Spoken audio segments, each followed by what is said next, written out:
لو عاوز تعمل إضاءة صناعية على الدي 5 كمل الفيديو ده للآخر.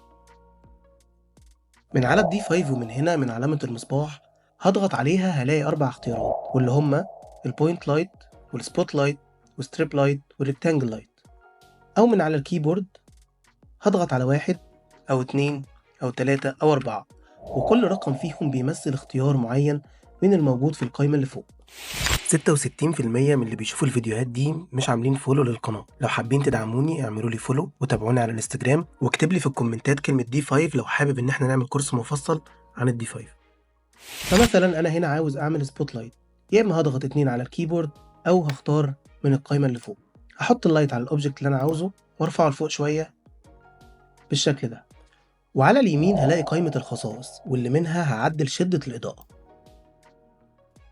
وزاوية الإضاءة وكمان قطر التأثير. ومن التمبريتشر بار هقدر كمان اختار درجة حرارة الإضاءة.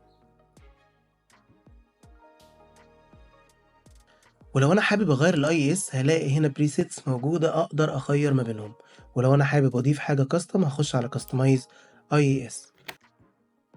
البوينت لايت بيعامل معاملة السفير على 3 دي ماكس، ودي اقدر احطها في الاماكن اللي انا محتاج انورها باومني لايت بس ما تكونش مباشرة في المشهد زي كده. وبالنسبة للستريب لايت ده اللي احنا بنستخدمه لو حابين نعمل ليد لايت او اضاءة مخفية. ولو خدت بالك من الجزء ده هتلاقي ان السايز ده اللي اقدر اتحكم فيه سواء من اكس او من الواي، واقدر اتحكم في حجم الاضاءة، ويعتبر الستريب لايت والريكتانجل لايت حاجة واحدة.